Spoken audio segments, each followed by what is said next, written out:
Hello, bhai और उनके बहनों. So I hope you all are safe and happy. So this is the third part of the video for the Indian Road Congress special publication number 23. In the previous two parts, we have covered the various things like the gradient, the design speeds, the purpose of vertical curve, and in the second part of SP23 video, we have covered the summit curves. Point number 5, we have talked about the summit curve, and now we will talk about the valley curve. You can say that these curves are the mirror reflection of the each other. All the things are similar, so we'll go a bit faster in this case since we have talked in much detail in case of summit curve. So here the value curves, they are mentioned of two types. The first is the curve between the descending gradient and one ascending gradient. This is descending and this is ascending. So this is the valley curve. And in next figure we have two descending curve with different grades, and this is the another valley curve. So I hope you understood, you have got the idea what the actual valley curve means. Okay. So now let's move to the 6.2, which talks about the deviation angle of valley curve. So this is similar to the summit curve. If suppose this is the n1 and this is the n2, so the difference between both, this is the n, and where n is called as the deviation angle, and this is the difference of n1 and n2. Now the length of valley curve. The valley curve should have the shape of square parabola similar to summit curve. So the number of criteria are available for establishing the length of valley curve. The most commonly used are, the first one is the headlight sight distance, which is recommended in this publication, and second is the rider comfort. So here they have said that the criteria that influences the length of valley curve, the first is the headlight sight distance and the second is the rider comfort. So we must consider these two criteria while designing the length of valley curve. In next para they have mentioned the criteria regarding the headlight sight distance. So the valley curve should be long enough so that the distance ahead lighted by the headlight is at least equal to the safe stopping distance. So this all thing has been already covered in IRC 66. You can refer there. So there also the same criteria has been mentioned. The link for the IRC 66 is given above. The height of headlight above the road surface is 0.75 meter. The beam of headlight, the angle is 1 degree, and the third is the height of object is nil. So here they have talked about the design criteria for the determining the length of valley curve. Since as in the summit curve we were having the two cases each for the overtaking sight distance as well as safe stopping sight distance, here also we have two cases, and these two cases are L is greater than S and L is less than S. So here they have mentioned the formulas. So I hope this point is also clear to you. So the length of valley curve for the various grade differences is given in table number 6 and the graphical form is in plate number 4. So in the summit curve we are having two cases for the OSD and two cases for the safe stopping distance, that is SSD. But here we have to consider only two cases for only one type, that is for HSD. What is HSD? HSD is the headlight sight distance. So this is the headlight sight distance, the distance up to which our headlight beam falls and we can see the object very clearly. Okay, so this is the headlight sight distance and this is the length of curve for which we have to design. So here they have mentioned the N, L and S. So whatever the terminologies that we have used in the above formulas, so here the description has been mentioned. So let's move to the next point, 6.3.4. So here they have talked that on valley curves, the gravitational and centrifugal force act combinedly, resulting in extra pressure on the tires and the spring of vehicles. Definitely, when we are moving downwards, so since the action of centrifugal force as well as the gravity both are in same direction, they get on adding. As a result, there is a extra pressure on the tires and the spring of vehicles. The effect of this on travel comfort depends on several factors such as the vehicle body suspension, tire flexibility and weight carried, and many more. The broad conclusion from the limited observation show that the riding comfort on valley curve, the radial acceleration should not exceed the 0.3 meter per second. So this is what they want to say, that when we are traveling on a valley curve, so at every point the acceleration of the vehicle should be less than 0.3 meter per second square. Okay, the length of vertical curve required to satisfy this comfort factor is only about the 75% of that required for satisfying the headlight sight distance requirement, and it is therefore recommended that the length of valley curve for design should be based on the consideration as discussed in the para 6.3.2. So what they want to say is, so they have mentioned the two factors for the valley curve. One is for the point less than 0.3 meter per second square acceleration, and second is for the HSD. They have also said that to satisfy the first condition, whatever the length required is only about the 75% of the length required to satisfy the headlight sight distance. So if we design for this, automatically our first criteria will be satisfied. So they have said that we will design only for the headlight sight distance and the first criteria will be automatically satisfied. Okay. So next 6.3.5. So here the drainage consideration become important for the valley curve, because if the drainage condition is not proper at the center of this curve, then definitely it will damage our road. So here the drainage consideration becomes very important in case of valley curve.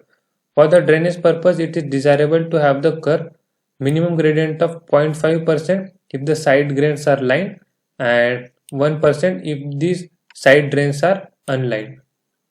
So here they have mentioned the desirable gradient for the curve so that the water will not stay on the road. So I hope all the point is clear to you. Now let's move to the 6.4, which talks about finding the lowest point on the curve. So when a valley curve is included between the descending and ascending rates, it is necessary to know the lowest point. So here also they have talked about the same thing as we have talked in the summit curve. If the gradients are equal, then we will get the symmetric curve, and if the gradients are not equal, then our curve will be tilted to the flatter gradient. So this same thing we have also seen in case of summit curve. So here this is the distance so this is the distance of our lowest point from the starting point. So what is this x naught? This is the value of x naught, which talks about the lowermost point of the curve, and how we are going to calculate. So here they have given the formula n1 by n1 plus n2 into L. So by using this formula, we can find the distance of the lowermost point from the point number A, that is the starting point of the curve. Similarly, we can use this formula to find the distance of the apex in case of the summit curve also. I think I have missed this point, but the same formula can be used for the summit curve as well. Now in the next point, they have talked about the computing ordinates of valley curve. So obviously, as we have done in case of summit curve, for the execution purpose, we must compute the ordinate of valley curve as well. So as you can see in the figure, so this is the gradient and we have to design this curve. Okay, so we must know up to what level we must fill, so that if we join all these points, then we can achieve our design curve. So for knowing this height of filling, we must know the ordinate value, and as we have calculated the ordinate value for the summit curve, in the same case we have to calculate ordinate value for the valley curve also. Okay, I hope you understood all the things. So now move to the next point, that is the practical design of vertical curves on highways. So in 7.1, what they have said is that as far as possible, the numerous changes in the gradient joined together with a short vertical curve should be avoided. So what they want to say is that, so if suppose our road is like this, so as you can see in the first figure, there are the multiple vertical curves, and in the second figure, there is only a single vertical curve that includes the all the undulations. So this code says that the second option is preferable, except for the mountainous countries where the adoption for the long and easy curve might be very costly. So this is what this point wants to say. The economic aspect of vehicle operation is very important in choice of grade, since the greater consumption of fuel and the heavier wear and tear of tires and the brake of vehicles in traversing a wide range of vertical rises and fall would add heavily to the operation cost. So this is the kind of precautionary point, that while traveling on a vertical curve. So there are the several factors that increases the operational cost of the vehicle. So what are the factors? The factors are the more fuel consumption, the wear and tear of the tires, the application of the brakes, and due to which there will be the reduction in the mileage. So all those things will add to the operational cost. So for this purpose, the decision of the grade for the vertical curve is very necessary. So in the next para, in the design of grade line of the road and its coordination with the horizontal alignment, the following point of guidance will be helpful.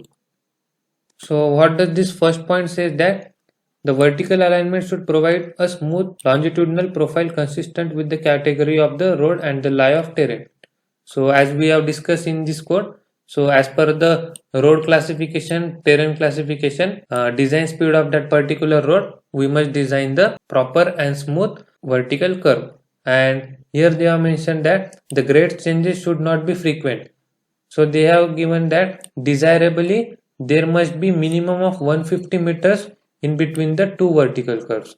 So in the next point they have mentioned a short valley curve within an otherwise continuous profile is undesirable since this tends to distort the perspective view and can be hazardous. So what they want to say is that the short value curve should not be designed, and instead of this we must try to give somewhat this kind of value curve. So this is not accepted, whereas this should be designed. So the third point says that broken back grade lines, that is two vertical curves in the same direction separated by the short tangent, should be avoided. So what they want to say is that, so as you can see, if suppose this blue line is the natural alignment of the road, and here due to the undulations we have to give the two summit curves, but according to this point, if the distance between the tangent is very less, then instead of giving the two different vertical curve, we can directly go for the single vertical curve including these both the undulations. So this is what this point says.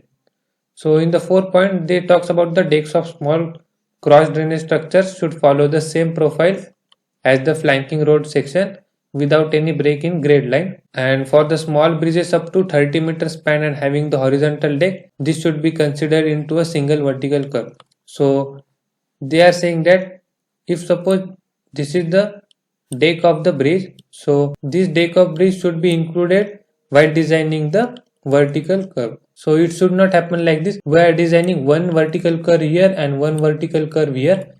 So instead of that, we must follow the first approach. So this is what these 2 points want to say.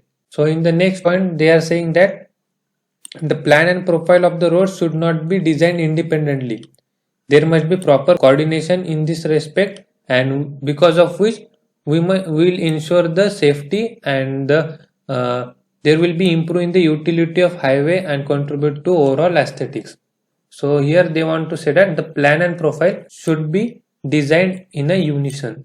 So in 7 they said that the degree of curvature should be in a proper balance with the gradient. Here also they want to say the same thing. The straight alignment or the flat horizontal curve at the expense of steep or the long grades, or the excessive curvature in a road with the flatter grades, do not constitute the balanced design. That means the vertical as well as the horizontal alignment, both the alignments should be in balance, then only our work will be economical.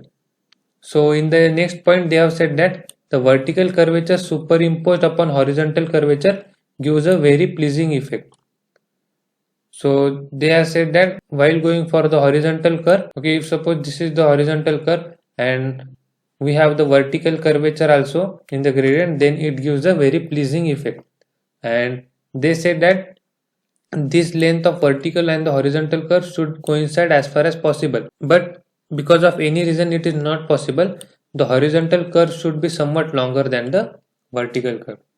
And in the last point they said that the sharp horizontal curve should be avoided near the apex of the summit or valley curve for the safety consideration. That means there should not be a sharp horizontal curve. And what will happen if we provide the sharp horizontal curve at the apex? So definitely there will be cut off in the line of sight and there might be the chances of accident. So this thing should not happen. So this is what this point says. Now let's move to the next point, design of summit curve. So here the procedure has been mentioned regarding the design.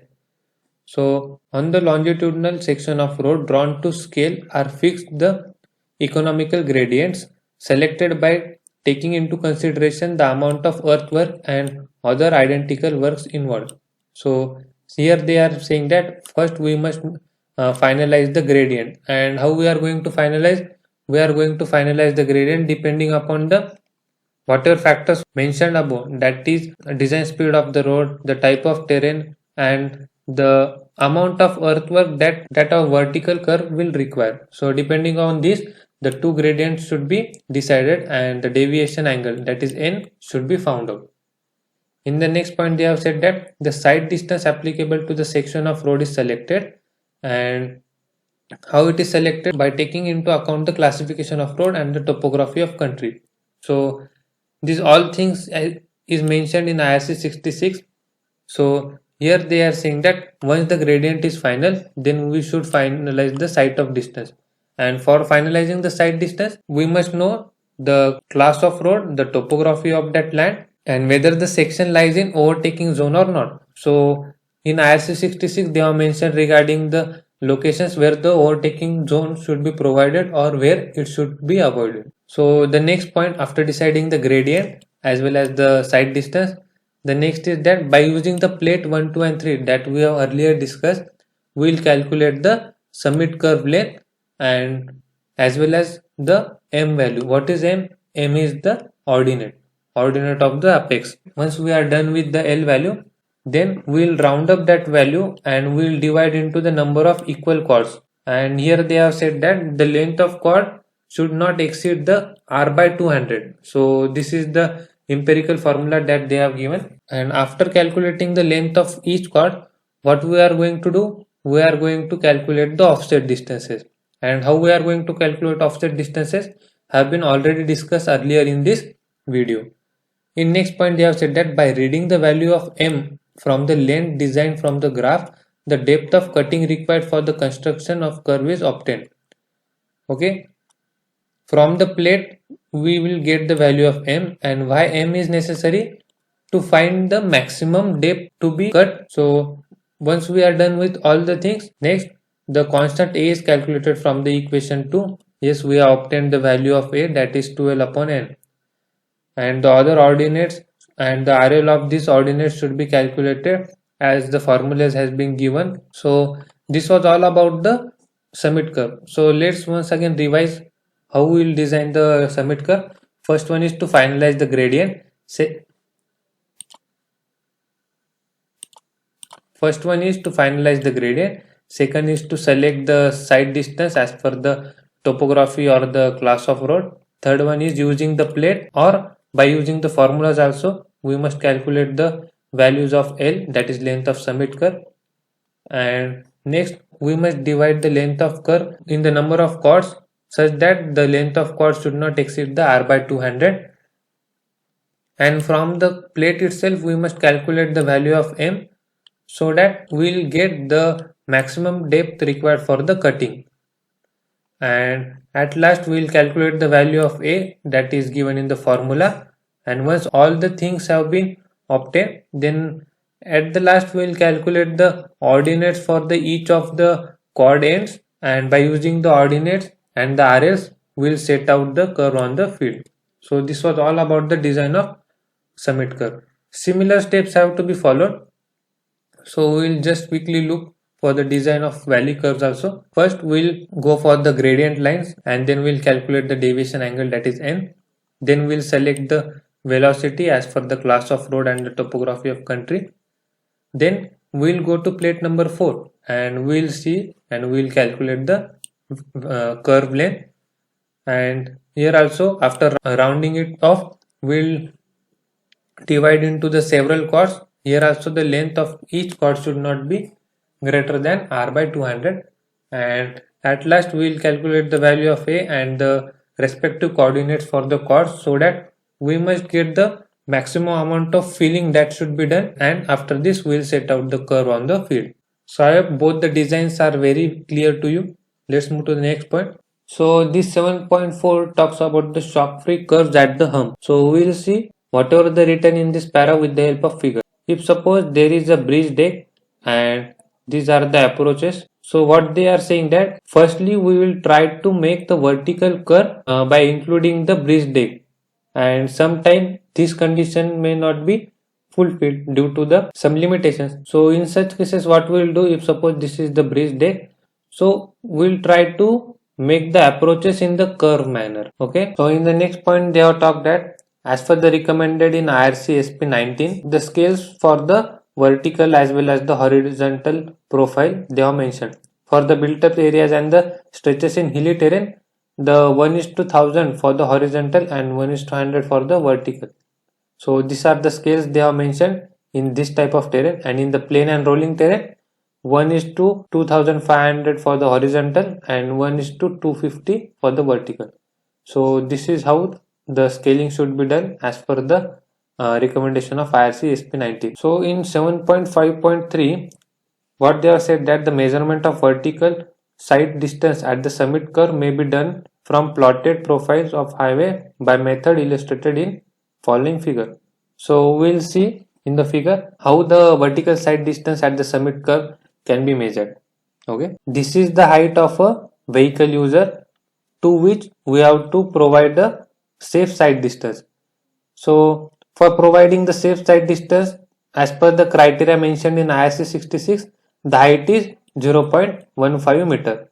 So so the object height is 0.15, you can see here. So this is the line of sight. This is the line of sight that is available, and it is called as the safe stopping sight distance for this user, so that it will stop prior to hitting this object. So this is how we will measure our SSD, that is safe stopping sight distance. And whereas the criteria measured for the overtaking side distance as well as intermediate side distance is the height of vehicle user is 1.2, as well as the height of object or the another driver is also 1.2. So this whole length will come under the overtaking side distance. So this is how we will measure the length. So here the object is placed at 1.2 meter. Here also the object is placed at 1.2 meter, and if the top of this both are visible, then the distance is calculated and termed as overtaking side distance. So this is what I have explained here. This is all mentioned in this paragraph. So similarly, the availability of headlight side distance along the valley curve, how it is checked. So we will see with the help of figure. So this is the valley curve given. So this is the height of the headlight that this IRC code prescribes, 0.75 meter from the ground. And it also says that the object which is to be detected, the height of that object is 0, that is nil. And the another thing is the angle of deflection of a beam, headlight beam, is 1 degree, as they have mentioned here. So how we will calculate the headlight side distance? So if suppose this is the height of headlight from the ground, and this is the angle 1 degree angle beam which falls here, and if suppose this is the object. Okay, so from this point to this object, so this whole thing will calculate, and it is termed as the headlight side distance. So in the next point they have mentioned example. These examples are very necessary. Even if you go once through this example, everything will be clear to you. And if there is any kind of issue, you can comment below. So this is all about the IRC SP 23, in which we have done a detailed explanation regarding the vertical curve, that is the summit curve as well as the valley curve. So I hope you have understood the everything from this IRC SP 23. If you have any queries, you can definitely comment below. I will try to clear your doubts as far as possible from my side. Thank you.